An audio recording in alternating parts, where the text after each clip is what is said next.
The sound of my sister's laughter echoed across the marble foyer of our childhood home, sharp and cutting as broken glass.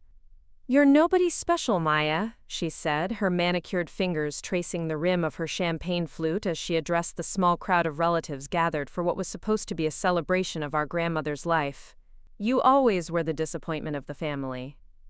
The words hung in the air like smoke, and I felt every pair of eyes in that room turn toward me, waiting to see how the black sheep would react to being put in her place once again. Before we jump back in, tell us where you're tuning in from, and if this story touches you, make sure you're subscribed, because tomorrow, I've saved something extra special for you. Standing there in my simple black dress, surrounded by designer suits and inherited jewelry that caught the light from the crystal chandelier, I should have felt small. I should have shrunk back into the shadows where Victoria had always insisted I belonged. Instead, I found myself thinking about cold water and the taste of salt, about the weight of gear on my shoulders and the sound of helicopter rotors cutting through desert air. She had no idea what I'd become in the years since I'd walked away from this house, from this family, from their suffocating expectations of who I should be. My name is Maya Catherine Rosewood, though for the past 8 years the only people who've called me that were the ones pinning medals to my chest or reading my name from casualty reports that thankfully never had to be sent home.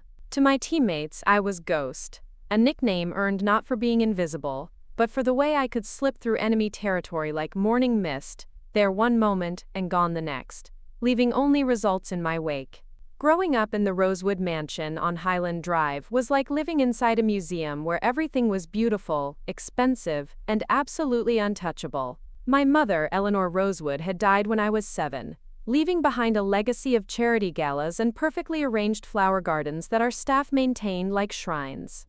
My father, William Rosewood III, was a man who spoke in quarterly reports and measured success in zeros at the end of bank statements. But it was my sister Victoria who truly ruled that house, with an iron fist wrapped in Chanel gloves. Victoria was 3 years older than me, and had been born understanding the language of privilege in a way I never could.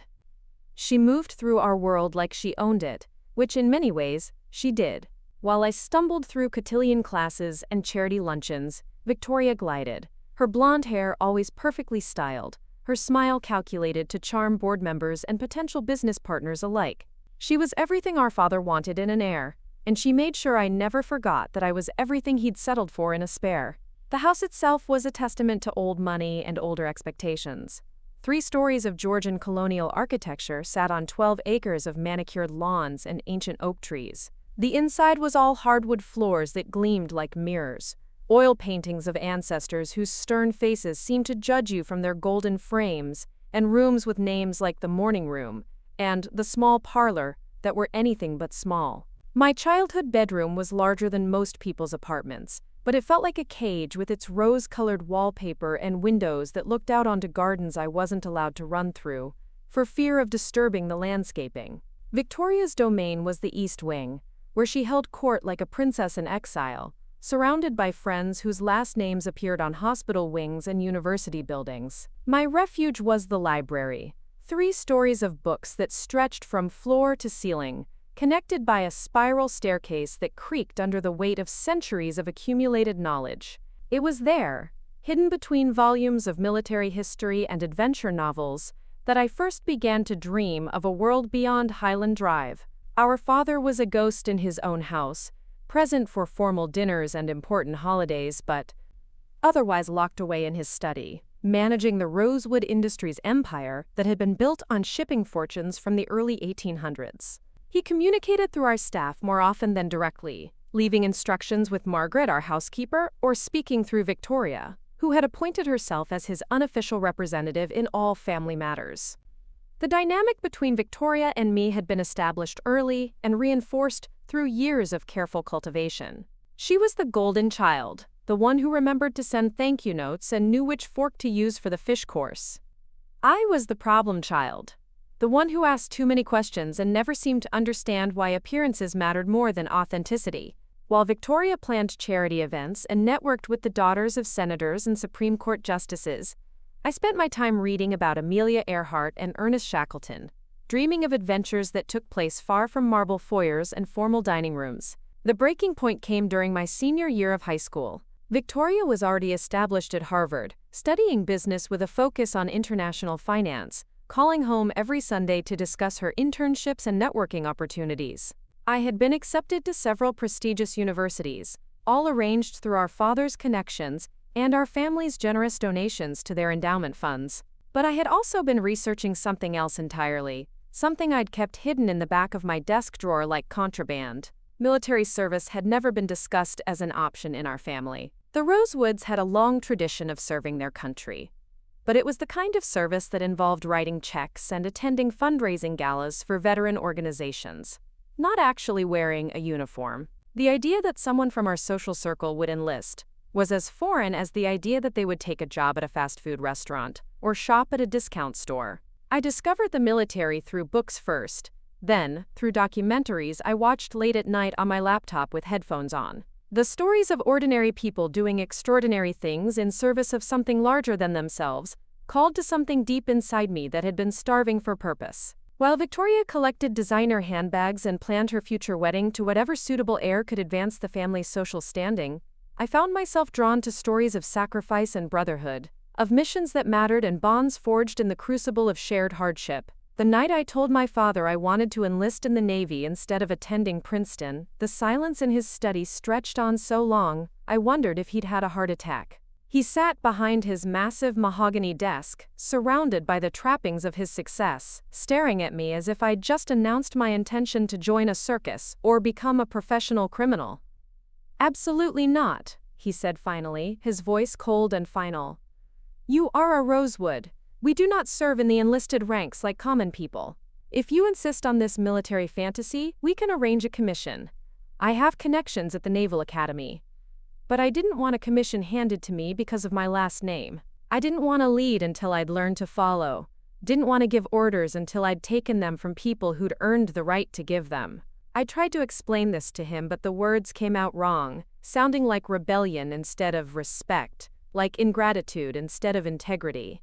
Victoria was home from Harvard that weekend, and she listened to the entire conversation from the doorway of my father's study, her expression shifting from amusement to concern to outright anger as she realized I was serious about throwing away everything she'd worked so hard to preserve. "You're being selfish," she told me later that night, cornering me in my bedroom as I researched Navy programs on my laptop. "Do you have any idea what this will do to our family's reputation? Do you understand that your choices affect all of us?" She was wearing silk pajamas that probably cost more than most people made in a month, her hair twisted up in some complicated arrangement that would look perfect in the morning. Even at home, even in her nightwear, Victoria looked like she was posing for a magazine spread about how the wealthy relaxed. "Maybe our family's reputation needs to be shaken up a little," I said, not looking away from my computer screen where I'd been reading about Navy special operations programs that seemed as distant and impossible as space travel. Victoria's laugh was sharp and humorless. "You think you're some kind of hero, don't you? Some brave little soldier ready to save the world? You're delusional, Maya. You're a rich girl who's read too many adventure books and confused fiction with reality. You'll never make it through basic training, let alone anything more challenging." Her words stung because they echoed my own fears. I was soft, sheltered, raised on silk sheets, and served dinner by people whose names I'd never bothered to learn. What did I know about hardship, or sacrifice, or pushing through when everything in my body wanted to quit? But her certainty that I would fail only strengthened my resolve to prove her wrong. The final confrontation came 3 months later, on a rain-soaked evening in March, when the cherry trees in our garden were just beginning to bloom. I had received my delayed entry program paperwork from my recruiter, and I needed to make a decision. College acceptance letters were arriving daily, thick envelopes from prestigious universities that assumed my attendance based on family legacy and generous donations. I found my father and Victoria in the small dining room, reviewing what looked like business documents over coffee and dessert. They both looked up as I entered, and I saw Victoria's expression tighten as she recognized the folder in my hands. "I've made my decision," I announced, setting the Navy paperwork on the table between them like a declaration of war. My father picked up the documents, scanning them with the same expression he might wear, while reviewing a particularly disappointing quarterly report. Victoria leaned back in her chair, her arms crossed, waiting for the explosion she knew was coming. "You will not disgrace this family," my father said quietly, his voice carrying the weight of 3 generations of Rosewood authority. "I will not allow it." "I'm 18, I replied, my voice steadier than my hands. "You can't stop me." That's when Victoria stood up, her chair scraping against the hardwood floor with a sound like fingernails on a chalkboard. She moved to stand beside our father's chair, presenting a united front of family authority and disapproval. "You want to throw away everything we've given you?"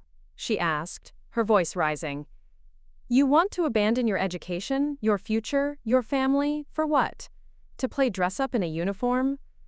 To pretend you're somebody you're not? I want to become somebody I can respect." I shot back, and I saw her flinch as if I'd slapped her. "You're nobody special, Maya," she said, and her words carried the weight of years of accumulated resentment and superiority. "You never were, and running away to play soldier won't change that. You'll come crawling back within 6 months, and we'll all have to pretend this embarrassment never happened." The conversation escalated from there, voices rising until our housekeeper appeared in the doorway with concern etched across her weathered face. In the end, my father delivered an ultimatum that had been building for months. If I insisted on enlisting, I would be cut off completely. No financial support, no family connections, no safety net. I would be on my own in a way that Rosewoods had never been on their own. "Choose carefully," Victoria added, her voice soft but carrying the unmistakable tone of a threat. "Because once you walk out that door, you'll have no one to blame but yourself when you realize you've made the biggest mistake of your life." I signed the papers that night and shipped out 6 weeks later. The last time I saw Highland Drive, it was through the rear window of a taxi as we pulled away from the circular driveway. Victoria stood in the front doorway. Preparing and narrating this story took us a lot of time. So if you are enjoying it, subscribe to our channel. It means a lot to us. Now, back to the story. Silhouetted against the warm light of home, and I couldn't tell if the expression on her face was relief or regret. Boot camp at Great Lakes was everything Victoria had predicted, and nothing like she'd imagined. She was right that I was soft and sheltered, right that I'd never experienced real hardship or genuine failure. But she was wrong about my capacity to change, wrong about the fire that had been burning quietly inside me all those years, waiting for the right fuel to make it blaze. The first night, lying in a narrow bunk, surrounded by women from backgrounds I'd only read about in sociology textbooks, I cried quietly into my pillow, wondering if Victoria had been right about everything. But the next morning, when the drill instructors burst through the barracks doors shouting commands and expectations, something inside me clicked into place. For the first time in my life, I was being judged not on my last name or my family's bank account, but on my ability to meet the standard set before me. The physical challenges were brutal. My hands, which had never done anything more demanding than hold a tennis racket, blistered and bled from obstacle courses and endless push-ups. My feet, accustomed to custom-made shoes, developed calluses and pressure sores from government-issued boots that fit like suggestions rather than certainties. But my mind, sharpened by years of private tutoring and elite education, adapted quickly to the mental puzzles and strategic thinking that military life demanded. I excelled at navigation and communications, found myself drawn to the technical aspects of military operations that reminded me of the chess lessons my father had insisted on during my childhood. While other recruits struggled with the academic portions of our training, I found myself helping them understand concepts that came naturally to me, earning their respect through assistance rather than competition. Graduation day came and went without fanfare from home. My father and Victoria had made good on their promise to cut me off completely, and I graduated with empty bleachers while other families cheered and took photographs. But my fellow graduates had become a different kind of family, bonded by shared struggle and mutual support in ways that blood relations had never provided. After boot camp came technical training, then my first assignment aboard a guided missile destroyer that became home in ways Highland Drive had never been. The ship was a world unto itself, a floating city, where your value was measured in competence and dedication, rather than bloodline and social connections. I threw myself into my duties with the fervor of someone who had finally found their calling, earning promotions and recommendations from superiors who saw potential rather than disappointment when they looked at me. But the Navy was just the beginning. Late at night, in my narrow bunk with the ocean rolling beneath the hull, I read everything I could find about Navy special operations. The same books and documentaries that had first sparked my interest in military service now seemed like prophecies rather than entertainment. I learned about programs that pushed the boundaries of human endurance and capability, about missions that required not just physical strength, but mental toughness and moral courage in situations where failure meant death. The path to special operations was not clearly marked or easily traveled. It required recommendations from multiple levels of command, extensive psychological and physical evaluations, and a level of security clearance that involved investigators digging into every aspect of your life and background.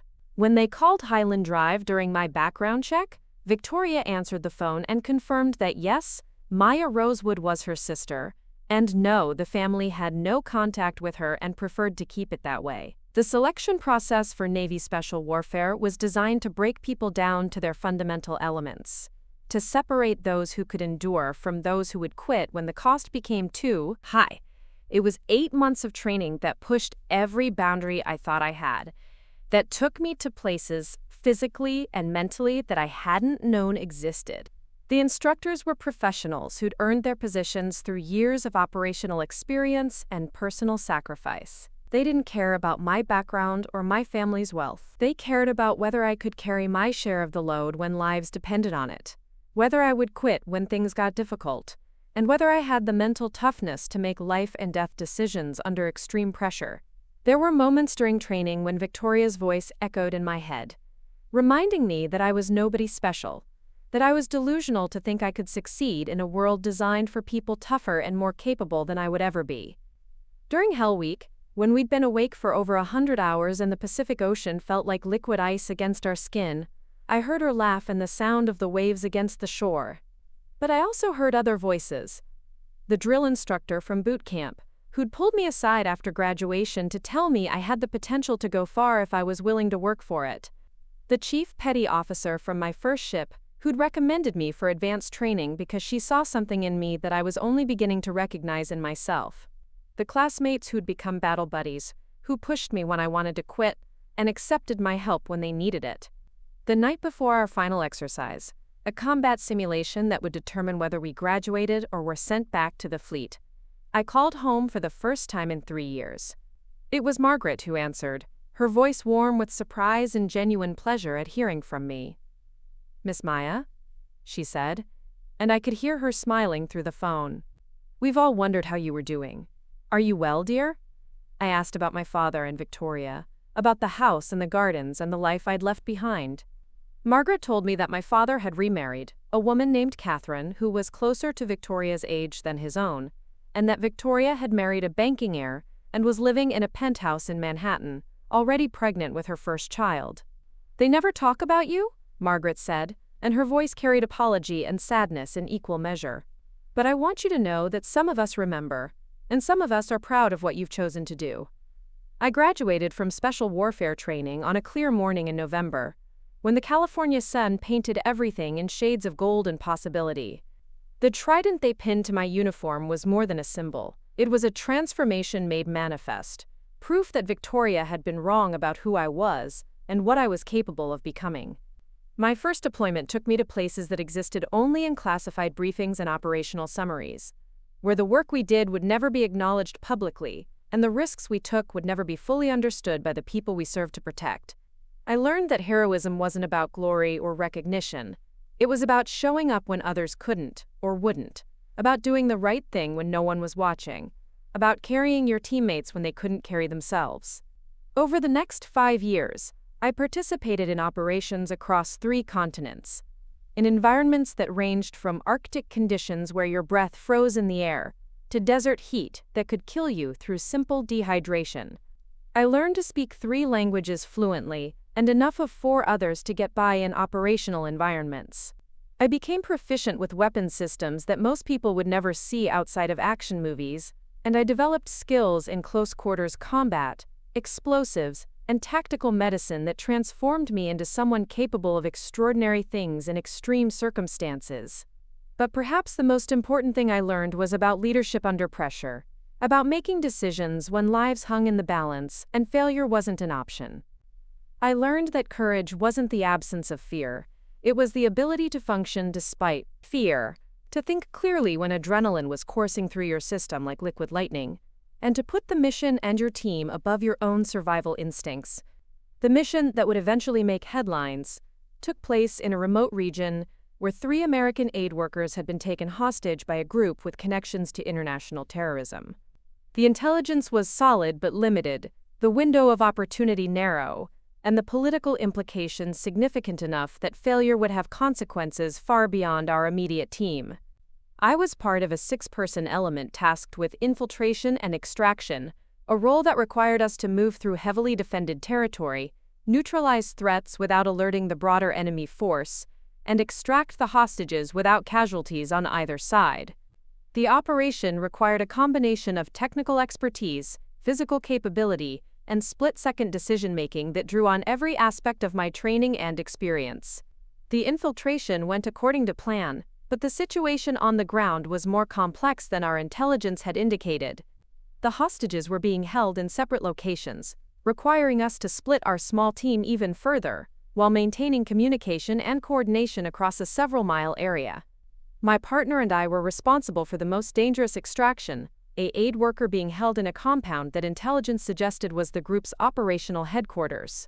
The approach required us to move through a network of caves and underground passages that honeycombed the mountainside, navigating by compass and memory, while carrying enough equipment to handle multiple contingencies. The silence was absolute, except for the sound of our own breathing, and the occasional drip of water from somewhere in the darkness above us. We reached the compound at 0300 hours, when human alertness is at its lowest ebb and shadows provide maximum concealment. The building was a converted warehouse surrounded by razor wire, and patrolled by guards whose patterns we'd been studying for hours through night vision scopes. The hostage was being held in a second-floor room with limited access and maximum exposure to crossfire if the situation escalated. The entry required precision timing and complete trust in my partner's ability to neutralize threats, while I focused on the extraction itself. We moved like smoke through the building, using sound discipline and night vision technology to avoid detection while closing on our objective. The hostage was exactly where intelligence had placed him, bound but conscious, his eyes wide with a mixture of hope and terror when we appeared in his doorway. But extraction is always the most dangerous phase of any operation, the moment when you're most vulnerable because you're carrying precious cargo and moving through territory that the enemy knows better than you do. The alarm was raised when we were halfway to our exfiltration point, and what had been a stealth operation became a running gunfight through terrain that offered little cover and no forgiveness for mistakes.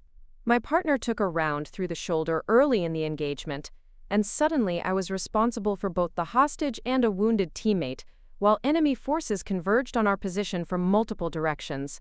The training took over, muscle memory and tactical thinking combining to create a clarity of purpose that eliminated everything except the immediate requirements of survival and mission completion. I won't describe the specific details of what happened next, both for operational security reasons and because some experiences exist beyond the boundaries of comfortable storytelling. But I will say that sometimes heroism looks like violence, and sometimes protecting innocent life requires taking guilty life, and sometimes the right choice is the one that haunts you for years afterward, even though you know you would make it again. We completed the extraction successfully, all hostages recovered alive, all team members returned to base for medical treatment, and debriefing. The after-action reports were classified at levels that ensure most of the people involved will never be publicly acknowledged for their service. But word travels in military circles, and sometimes operational successes become the foundation for career advancement and additional opportunities. That mission led to others, each building on the experience and reputation earned in previous operations. I became someone that commanders requested specifically for high-risk assignments, someone whose name appeared on recommendation lists for advanced training and leadership positions.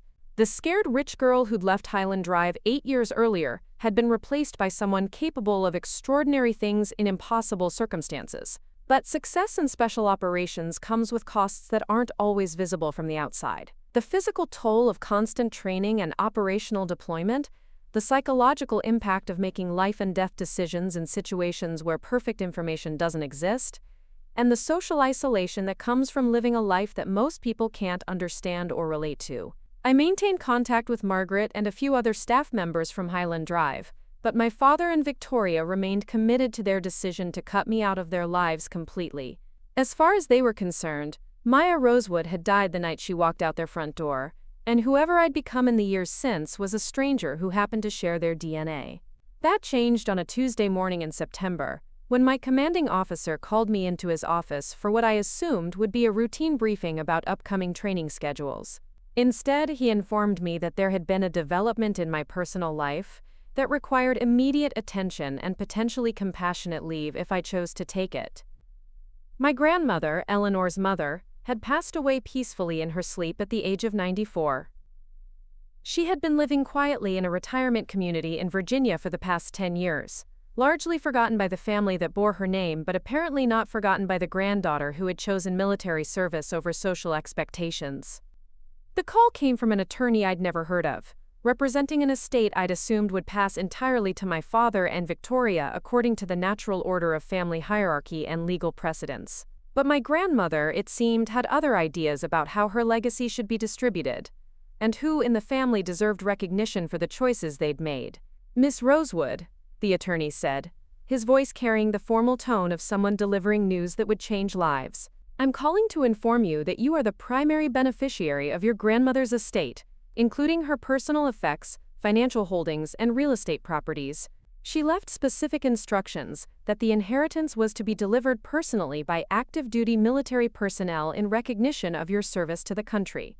The words didn't make sense at first, like hearing a foreign language that you almost but not quite understand. I asked him to repeat the information, certain that there had been some mistake, some confusion about which granddaughter was being discussed. But there was no mistake. My grandmother had been following my military career from a distance, maintaining contact with people who could provide updates about my training and deployments, and she had been proud of what I'd accomplished. The inheritance was substantial, more money than I'd ever imagined existing in one place, along with properties and investments that represented 3 generations of careful wealth management. But more important than the financial aspect was what the inheritance represented: recognition, validation, and proof that someone in my family had been paying attention all along.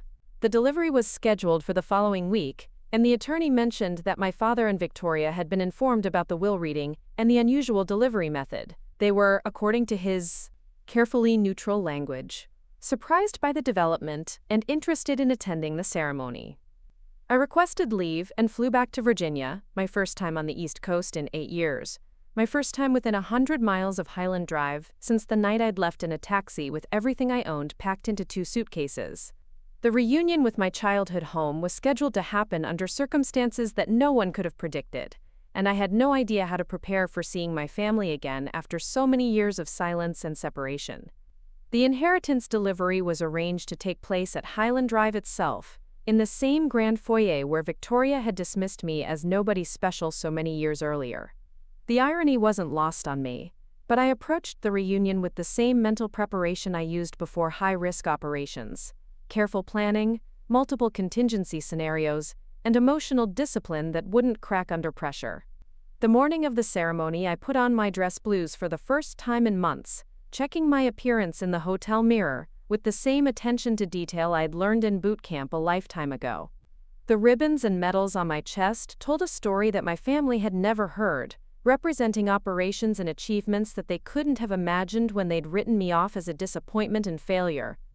As I drove through the familiar neighborhoods of my childhood, past the country clubs and gated communities where I'd once been just another rich kid playing at rebellion, I wondered what I would say to Victoria when I saw her again. I wondered if she would apologize for her certainty that I would fail, if she would acknowledge that she'd been wrong about who I was and what I was capable of becoming. But mostly, I wondered if it would matter anymore. The scared young woman who had left Highland Drive desperate for her family's approval and validation had been replaced by someone who had found both in the crucible of military service. The inheritance was meaningful not because of its financial value, but because it represented recognition from the one family member who had understood what I was trying to accomplish. The taxi pulled into the circular driveway of Highland Drive just as the official military vehicle was arriving, and I saw my father and Victoria standing in the front doorway, watching as their carefully ordered world was about to be disrupted once again by the daughter and sister they'd tried so hard to forget. Victoria looked exactly as I'd expected she would, perfectly dressed and composed, her blonde hair styled in a way that suggested she'd just stepped out of a salon appointment. But there was something different in her expression, an uncertainty that I'd never seen before, as if she was finally encountering a situation that couldn't be controlled through social manipulation or family authority. My father looked older, his hair completely silver now, his posture carrying the weight of years and decisions that hadn't turned out the way he'd planned. He stood slightly behind Victoria, letting her take the lead as he always had, but his eyes were fixed on me with an intensity that suggested he was seeing me clearly for the first time in years. The Navy personnel who had been assigned to deliver the inheritance were professional and precise, treating the ceremony with the dignity and respect that my grandmother had requested.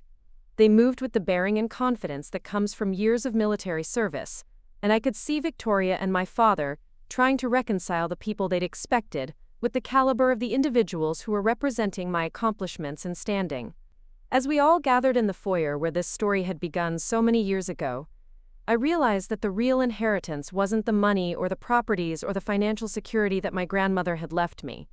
It was the proof that I had become someone worth recognizing, someone whose choices had meaning and value, someone who was definitely, undeniably, and irrefutably special after all. The mahogany grandfather clock in the corner of the foyer chimed 11 o'clock, its deep bronze notes echoing through the marble space as if announcing the arrival of Judgment Day. I stood at attention beside the Navy personnel, my dress blues pristine against the backdrop of oil paintings and crystal fixtures that had witnessed decades of Rosewood family gatherings, but never anything quite like this. Commander Sarah Mitchell, the senior officer tasked with delivering the inheritance, held herself with the quiet authority that comes from years of leadership in difficult circumstances. Beside her stood Petty Officer First Class James Rodriguez, a man whose bearing suggested he'd seen combat and earned his rank through merit rather than connections. They represented something my family had never encountered before: military professionals who commanded respect through competence rather than breeding. Victoria shifted uncomfortably in her designer heels, the sound of Italian leather against marble creating a nervous rhythm that betrayed her usual composure. She kept glancing between me and the Navy personnel as if trying to solve a puzzle that didn't fit any pattern she'd previously encountered. Her husband, Richard Pemberton III, stood slightly behind her with the practiced invisibility of someone who'd married into wealth rather than being born to it. My father emerged from his study carrying a leather portfolio that undoubtedly contained legal documents and contingency plans, because William Rosewood III never entered any situation without multiple strategies for maintaining control. His silver hair was perfectly styled despite the early hour, and he wore the same expression of distant authority that had dominated family interactions for as long as I could remember. "Gentlemen," he began, then paused as he noticed Commander Mitchell's rank insignia. "Commander, I appreciate the Navy's attention to this matter, but I'm sure there's been some misunderstanding about the estate distribution. Perhaps we could discuss this privately, family to family, without the need for official military involvement." Commander Mitchell's smile was polite, but unmovable. "Sir, Mrs. Eleanor Hartwell left very specific instructions regarding the delivery of this inheritance. Those instructions require military personnel to oversee the transfer and ensure that all parties understand the terms of her bequest." The mention of my grandmother's maiden name seemed to surprise my father, as if he'd forgotten that Eleanor had existed as a person before she'd married into the Rosewood legacy. Victoria's expression tightened with the realization that this ceremony was going to proceed according to rules she hadn't written and couldn't manipulate. "Maya," Victoria said, her voice carrying forced warmth that didn't reach her eyes, "you look well. Military life seems to agree with you." The comment was calculated to sound caring while simultaneously diminishing my achievements, reducing 8 years of service and sacrifice to a lifestyle choice that happened to provide good exercise. I recognized the technique because I'd watched her use it at countless social gatherings, the ability to insult someone while maintaining plausible deniability about her intentions. Thank you, I replied, my voice neutral and professional. It's been educational. Commander Mitchell opened her briefcase and withdrew a sealed envelope, bearing the official seal of the law firm that had managed my grandmother's estate. The wax seal was old-fashioned, the kind of formal touch that Eleanor had always preferred for important documents, and seeing it brought back memories of birthday cards and Christmas presents that had arrived with similar attention to ceremony and tradition. Before we proceed with the reading, Commander Mitchell announced, Mrs. Hartwell requested that I share some information about the beneficiary's military service, information that she felt the family should understand in order to appreciate the reasoning behind her decisions.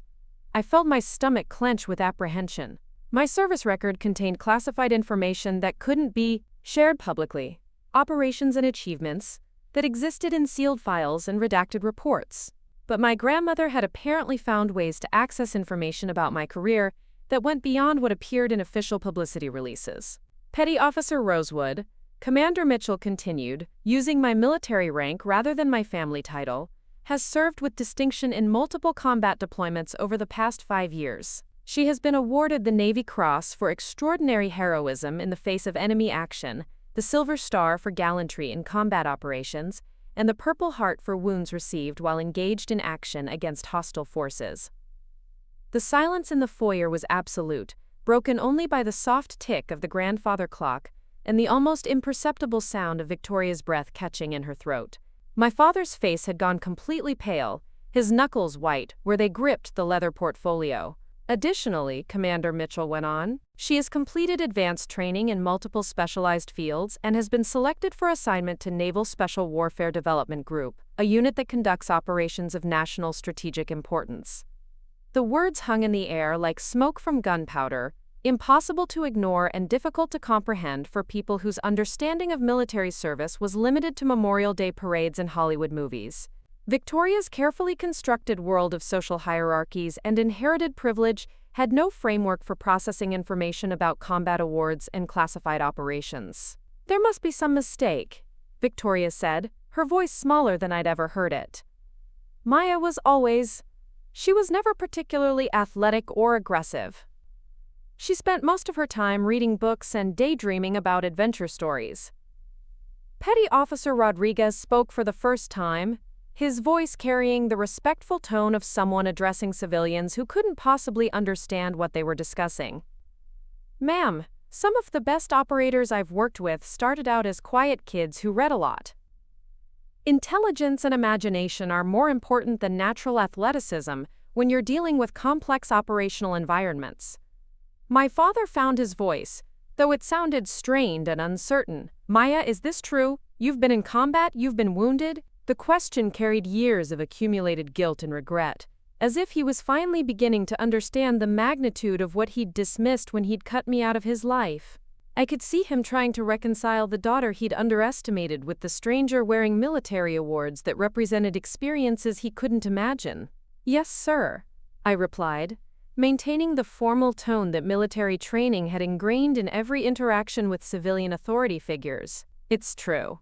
Commander Mitchell broke the seal on the envelope and withdrew a document written in my grandmother's careful handwriting, the same elegant script that had appeared on birthday cards and Christmas presents throughout my childhood. Seeing it again brought back memories of afternoon tea sessions in her garden, where she'd told me stories about family history that went back generations before the Rosewood name had acquired its current prominence. This is Eleanor Hartwell's personal statement regarding the distribution of her estate, Commander Mitchell announced. She requested that it be read aloud in the presence of all family members, so that her reasoning would be clearly understood.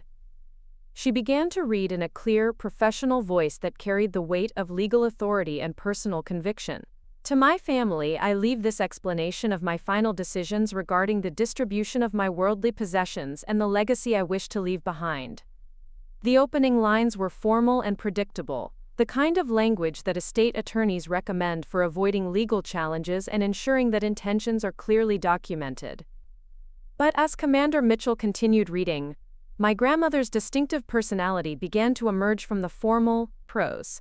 For most of my life, I have watched our family's wealth and social position become ends in themselves, rather than means to something greater. I have seen children raised to believe that their last name was more important than their character, that their inheritance was more significant than their contributions to the world around them. Victoria shifted uncomfortably, recognizing herself in the careful criticism that was emerging from beyond the grave. Richard placed a protective hand on her shoulder, but his gesture seemed hollow against the weight of judgment that was building with each sentence. I have watched with sadness as family members pursued lives of comfortable irrelevance, using their advantages to insulate themselves from the challenges and responsibilities that give meaning to human existence. I have seen talents wasted and opportunities squandered in the name of maintaining appearances and preserving social position. My father's breathing had become shallow and rapid, his face flushed with the recognition of a lifetime of choices being evaluated and found wanting by someone whose opinion had always mattered to him more than he'd been willing to admit. But I have also watched with pride as one member of our family chose a different path, one that required courage, sacrifice, and commitment to something larger than personal comfort and social advancement. Maya Catherine Rosewood left the security of wealth and privilege to serve her country in ways that most people cannot imagine and fewer still would attempt. The words hit me with unexpected force, validation from someone whose approval I'd stopped hoping for years earlier. My grandmother had been watching from a distance, following my career through channels I'd never suspected existed, proud of choices that the rest of the family had dismissed as rebellion and ingratitude. She chose to earn her place in the world rather than inherit it, to face danger in service of others rather than hide behind the safety that money and social position provide. She chose to become someone worthy of respect, rather than someone who demanded it based on circumstances of birth. Commander Mitchell paused, allowing the weight of the words to settle over the room like dust after an explosion. Victoria was staring at me with an expression I'd never seen before, something that might have been recognition or possibly fear, as if she was finally seeing me as something other than the disappointing little sister she'd always known. Therefore, Commander Mitchell continued, I leave the entirety of my estate to Maya Catherine Rosewood, with the exception of small personal gifts to staff members who have served me faithfully over the years. This includes all financial assets, real estate holdings, personal possessions, and investment portfolios that I have accumulated during my lifetime. The silence that followed was so complete that I could hear my own heartbeat, a steady rhythm that seemed impossibly loud in the marble-walled foyer. Victoria's face had gone completely white, her carefully applied makeup suddenly stark against skin that looked translucent in the morning light streaming through the tall windows. The total value of the estate, Commander Mitchell added, consulting a separate document, is approximately $47 million, including properties in Virginia, Maryland, and South Carolina, along with diversified investment holdings that have been professionally managed for the past 30 years.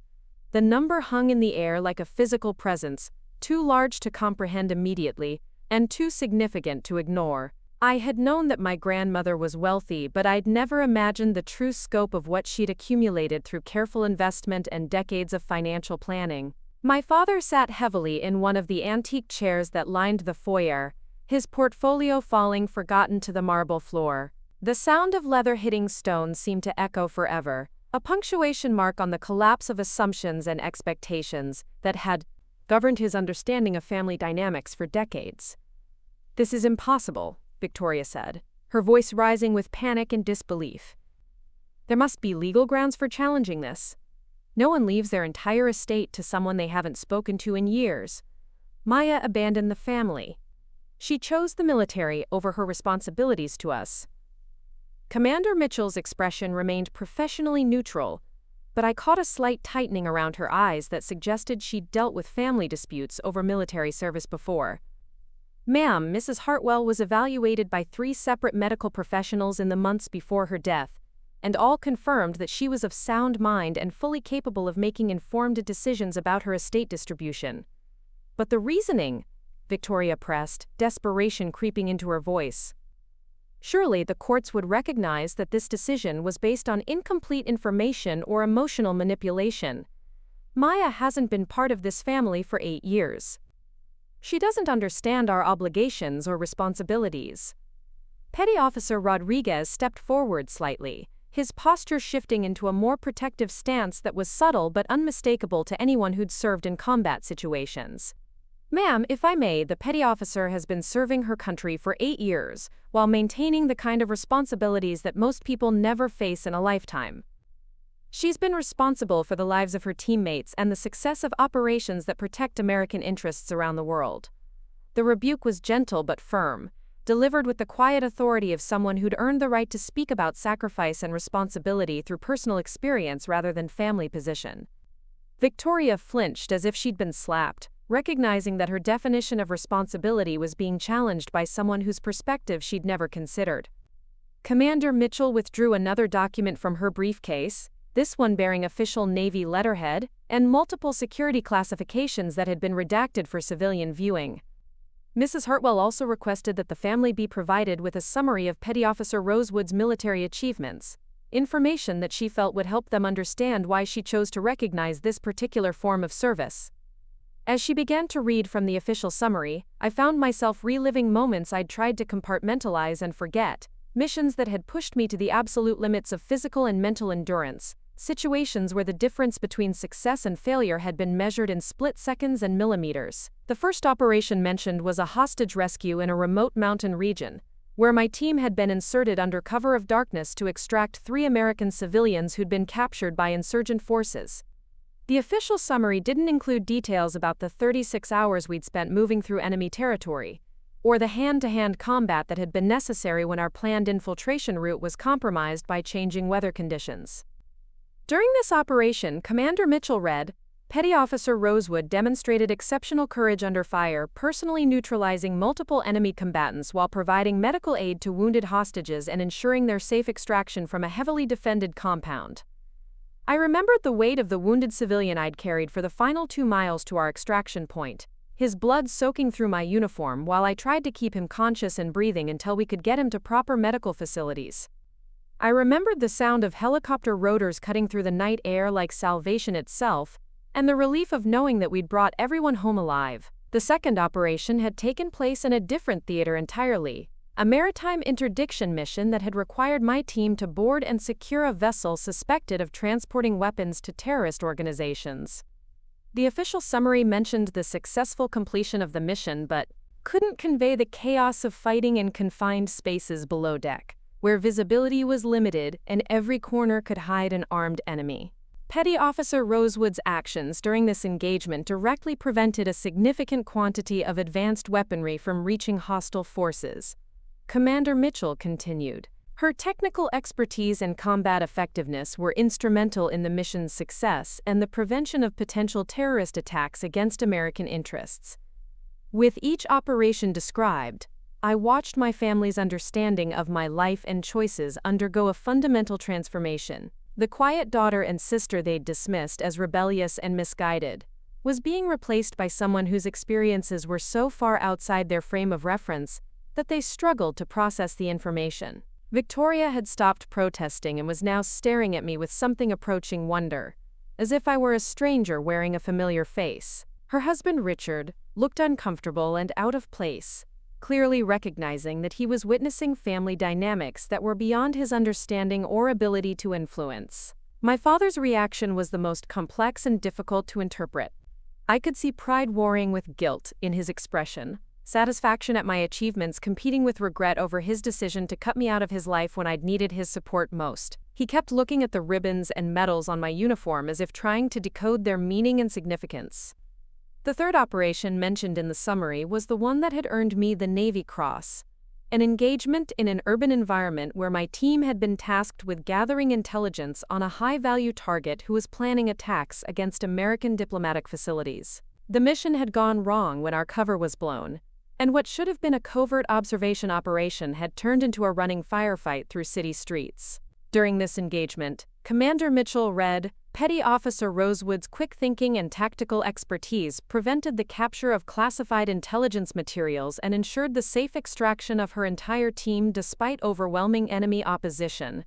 The official language couldn't capture the terror of being outnumbered 10-1 in an environment where every civilian could be an enemy combatant, where every doorway and window represented a potential threat. I'd made decisions that day that would haunt me for the rest of my life, but they'd been the right decisions based on the information available and the lives at stake. The final operation I'm authorized to discuss Commander Mitchell said, resulted in Petty Officer Rosewood being awarded the Silver Star for exceptional gallantry in combat operations. This mission had taken place in a desert region where American forces were supporting local allies against an insurgent group that had been terrorizing civilian populations and threatening regional stability. My team had been inserted to provide training and support, but we'd found ourselves in direct combat when the base camp we were occupying came under coordinated attack. When the command structure was compromised by enemy fire, Commander Mitchell read, Petty Officer Rosewood assumed tactical command and organized a defense that held off a numerically superior force for over 6 hours until reinforcements could arrive. I remembered the weight of command settling on my shoulders like a lead blanket, the responsibility for the lives of not just my teammates but also the local forces who were looking to us for leadership and guidance. I remembered making tactical decisions while mortar rounds exploded around our positions, coordinating air support while providing medical aid to wounded personnel, and somehow finding the strength to keep fighting when every instinct screamed for me to find somewhere safe to hide. When Commander Mitchell finished reading the summary, the silence in the foyer was profound and uncomfortable, broken only by the steady tick of the grandfather clock and the distant sound of traffic from the street beyond the estate gates. My family was processing information that challenged everything they'd believed about me and about the nature of service and sacrifice. Victoria was the first to speak, her voice barely above a whisper. Maya, I had no idea. We all thought. We knew you were in the Navy, but we never imagined. Her words trailed off as she struggled to find language for experiences that existed outside her understanding of what was possible or necessary. The sister she'd dismissed as nobody special had been living a life that required qualities she'd never suspected existed beneath my quiet exterior. My father cleared his throat and stood up slowly, his movements careful and deliberate as if he was afraid that sudden motions might shatter the fragile atmosphere that had settled over the room. He approached me with the hesitant steps of someone walking through a minefield of his own making. Maya, he said, and I could hear decades of regret compressed into the single word. I owe you an apology that I don't know how to make. The admission hung between us like a bridge I wasn't sure I was ready to cross. For 8 years I'd carried the pain of his rejection and disappointment, the knowledge that he'd chosen social expectations over supporting his daughter's choices. Hearing him acknowledge his mistake was something I'd stopped allowing myself to hope for. You don't owe me anything, I replied, my voice steady despite the emotional turbulence I was feeling. I made my choices, and I've lived with the consequences. I never expected anything from this family. But you deserved our support, he said, his voice breaking slightly. You deserve to have your family believe in you, and we failed you in the worst possible way. Commander Mitchell and Petty Officer Rodriguez had remained at attention throughout this family exchange, but I could see in their posture that they understood the significance of what was happening. They'd undoubtedly witnessed similar scenes before, family reunions that took place in the shadow of military service, and the recognition of sacrifices that had gone unacknowledged for too long. Mrs. Hartwell left one final message, Commander Mitchell said, withdrawing a smaller envelope from her briefcase. She requested that this be delivered to Petty Officer Rosewood personally, and that the family be present when she reads it. The envelope was cream-colored paper with my name written in my grandmother's distinctive handwriting, the same script that had appeared on countless cards and letters throughout my childhood. Holding it felt like holding a piece of my past, a connection to the one person in my family who had understood what I was trying to become. I opened the envelope carefully, unfolding a single sheet of paper covered with Eleanor's careful prose. The letter was dated just 3 months before her death, written in the clear hand of someone who had known that time was running short and had wanted to ensure that important things were said while there was still opportunity. My dearest Maya, I read aloud, my voice steady despite the emotion building in my throat. By the time you read this, I will be gone, but I want you to know that I have been proud of you every day since you chose to follow your conscience rather than our family's expectations. The words hit me with unexpected force, validation from someone whose opinion had always mattered more than I'd been willing to admit. Eleanor had been watching from a distance, following my career through channels I'd never suspected, proud of choices that the rest of the family had dismissed as rebellion. I watched you grow up feeling like you didn't belong in our world of privilege and comfort, and I recognized in you the same restless spirit that led your great-grandfather to build the shipping business that became the foundation of our family's wealth. He understood that real security comes from your own capabilities, not from inherited advantages. I paused, looking up to see my father's face transform with recognition and memory. Eleanor was invoking family history that went back generations, reminding us that the Rosewood legacy had been built on risk-taking and personal achievement, rather than inherited comfort. You chose to earn your place in the world rather than inherit it. I continued reading, and that choice required more courage than any of us showed when we tried to talk you out of it. I regret that I didn't speak up at the time, that I allowed family loyalty to override my better judgment about what you needed from us. The admission of regret from someone I'd loved and respected cut deeper than any criticism could have, because it carried the weight of missed opportunities and wasted years. Eleanor had understood what I was trying to accomplish, but she'd chosen family peace over individual support, a decision she'd apparently regretted for years. The money and property I'm leaving you represent more than financial security, I read. They represent recognition of your achievements and validation of your choices. Use them to build whatever life you want, knowing that at least one member of your family understood what you were trying to become. The letter concluded with a final paragraph that was more personal and intimate than anything Eleanor had ever said to me directly. You are everything our family should be proud of, and I hope that someday the rest of them will understand what I have always known. That you are somebody very special indeed, and that we were fools not to see it sooner. The silence that followed was absolute, broken only by the sound of Victoria quietly crying in the corner of the foyer. She was weeping not with dramatic sobs but with the quiet tears of someone finally understanding the magnitude of mistakes that couldn't be undone, and opportunities that had been lost forever. My father stood frozen in place, his face reflecting the kind of pain that comes from recognizing that you've fundamentally misjudged someone important to you. The successful businessman who had built his life on reading people and situations accurately was confronting evidence that he'd been completely wrong about his own daughter. Commander Mitchell closed her briefcase and prepared to conclude the ceremony, but before she could speak, Victoria crossed the foyer and stood directly in front of me, her designer dress and perfect makeup somehow diminished by the weight of what had been revealed. Maya, she said, her voice thick with emotion, I said terrible things to you. I was so convinced that I understood what success looked like, what our family should value, and I was completely wrong about everything that mattered. The apology was more than I'd expected, and less than I'd once needed. But it represented a fundamental shift in the family dynamics that had shaped both our lives. Victoria was acknowledging that her definition of worth and achievement had been limited and destructive, that she'd used her understanding of social hierarchies to diminish someone whose accomplishments operated in a completely different sphere. You said I was nobody special, I replied, my voice carrying no anger or resentment, just the quiet satisfaction of someone who had proven themselves beyond any doubt. But you were wrong. I am special, just not in any way you were capable of recognizing at the time. The ceremony concluded with the formal transfer of documents and the presentation of keys to properties I'd never seen, investments I'd never tracked, and financial instruments I'd never imagined owning.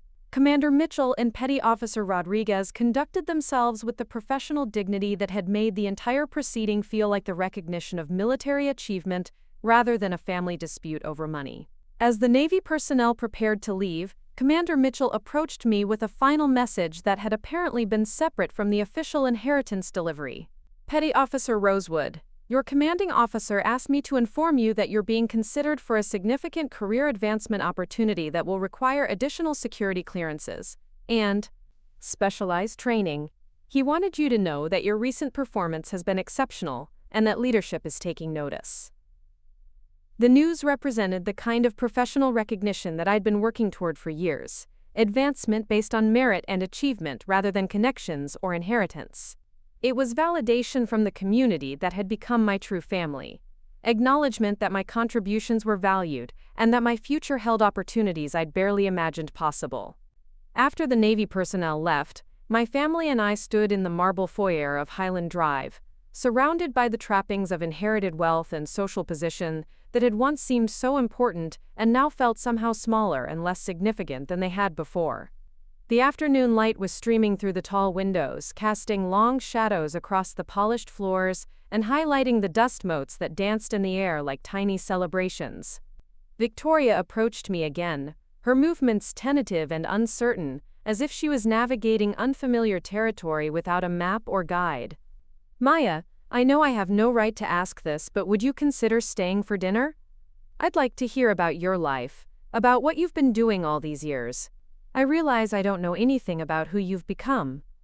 The invitation represented more than a meal. It was an acknowledgement that I had stories worth hearing, experiences worth sharing, and that my life had meaning and value beyond what could be measured in social position or inherited wealth. It was recognition that I had become someone worthy of interest and respect. I looked around the foyer one final time, taking in the oil paintings and crystal fixtures, the marble floors and mahogany furniture that had intimidated me as a child and impressed me as a teenager. Now they seemed like stage props in a play about wealth and privilege, beautiful but ultimately empty of the substance that gave life meaning and purpose.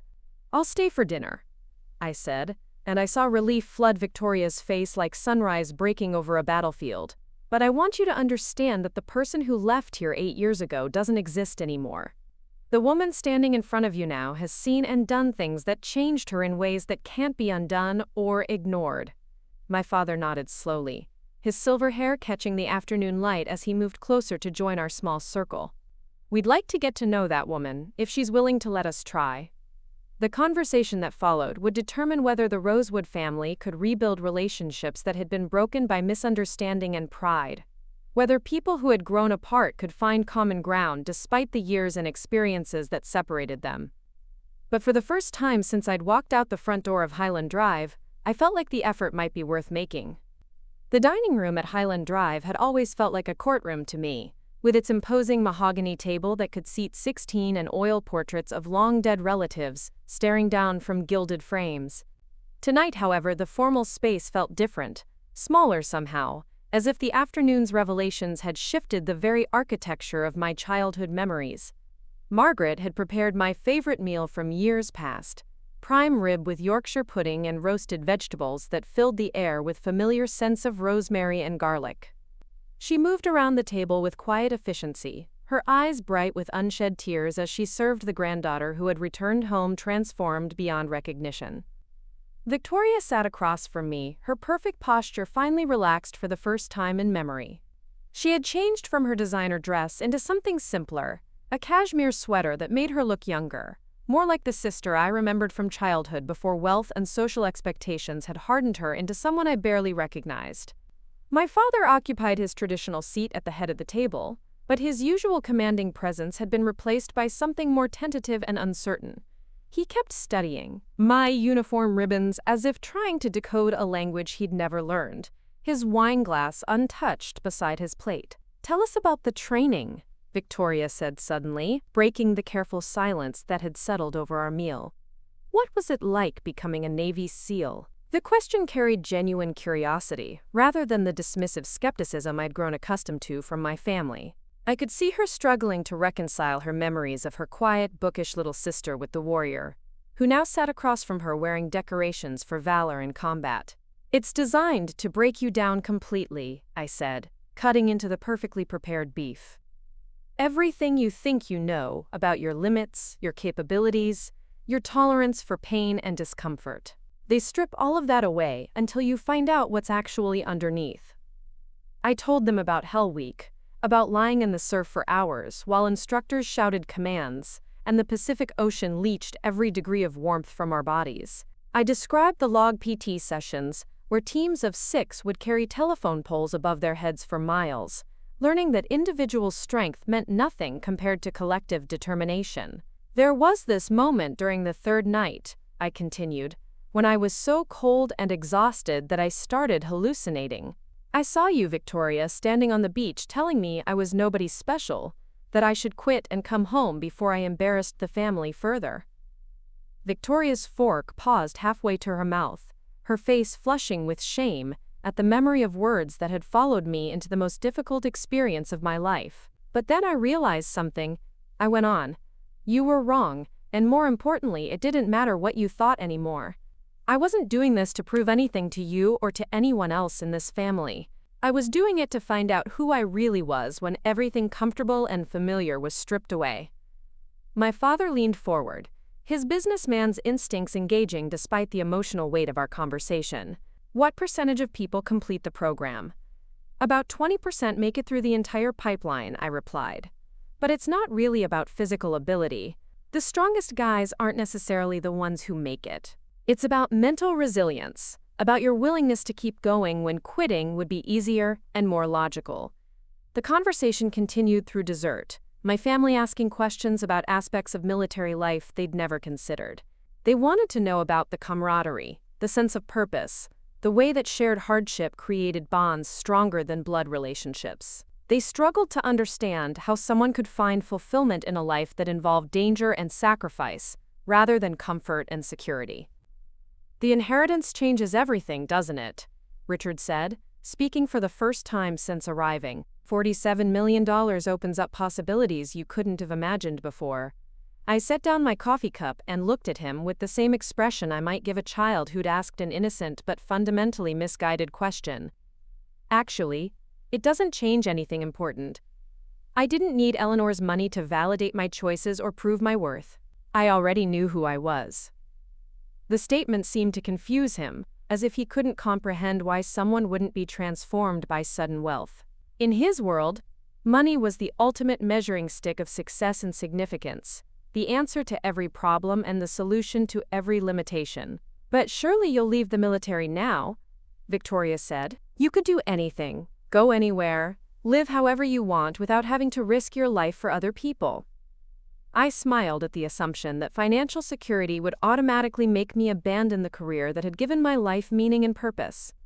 The Navy isn't something I do for money, Victoria. It's who I am. The inheritance is generous and meaningful because of what it represents. But it doesn't change my commitment to serving something larger than myself. My father nodded slowly, and I could see understanding dawning in his expression. You found what I never gave you, he said quietly. A sense of purpose that came from your own achievements rather than inherited expectations. The admission carried decades of regret, the recognition that his focus on wealth and social position had failed to provide the kind of satisfaction and meaning that military service had given me.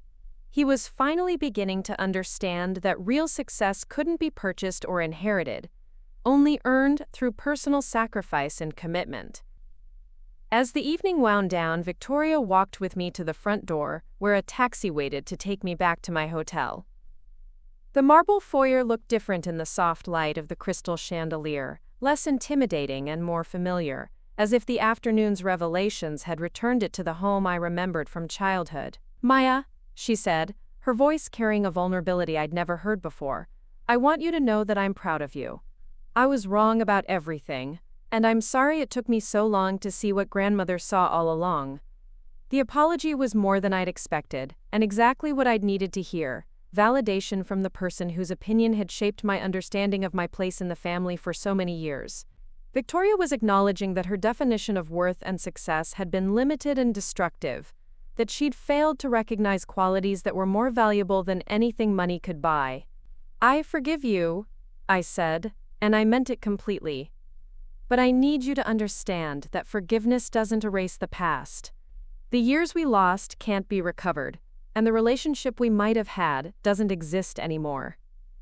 She nodded, tears streaming down her face as she recognized the permanent consequences of choices that couldn't be undone.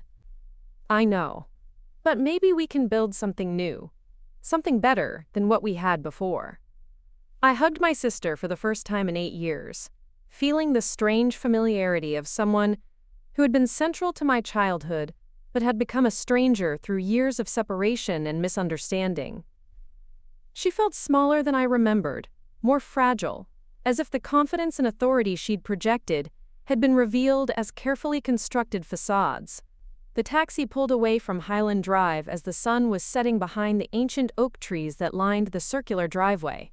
I watched the house disappear behind me, knowing that I would return again, but that it would never be home in the way it had once been. Too much had changed, too much time had passed, and too many wounds had been inflicted for complete healing to be possible. But something important had been accomplished during my brief return to the world I'd left behind. My family finally understood who I had become and what I had achieved through my own efforts and sacrifices. The inheritance from my grandmother was meaningful not because of its financial value, but because it represented recognition and validation from someone who had understood my choices when no one else could. 6 months later, I received orders for my next assignment, a deployment that would take me to places that didn't appear on any public maps and missions that would never be acknowledged in official reports. The work was dangerous and demanding, exactly the kind of challenge that had drawn me to special operations in the first place. Victoria and I maintained contact through letters and occasional phone calls, building a relationship that was different from our childhood dynamic, but more honest and authentic than anything we'd shared before. She had started volunteering with organizations that supported military families, trying to understand the community that had become my chosen family.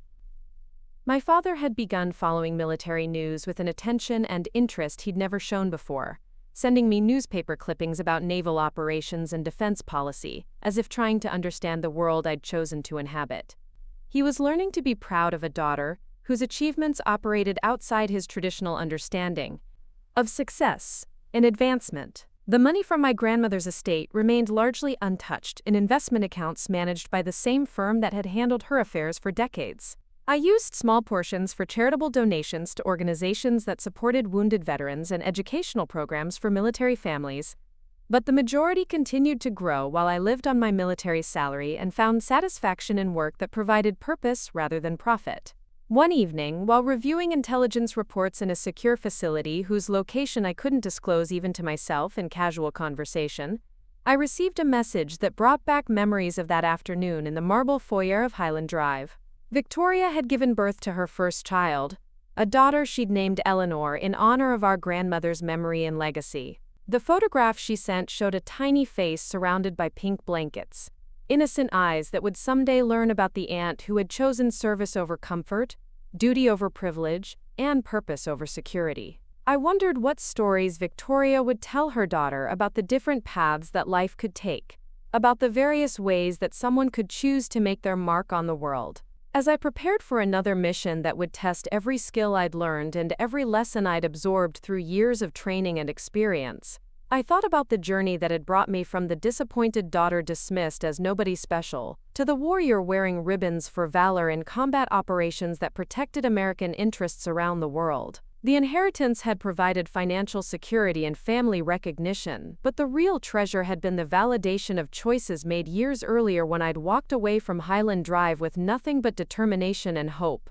Eleanor's letter had confirmed what I'd discovered through years of service and sacrifice, that real worth comes from what you contribute rather than what you inherit, and that being special is something you become through your own efforts rather than something you're born with.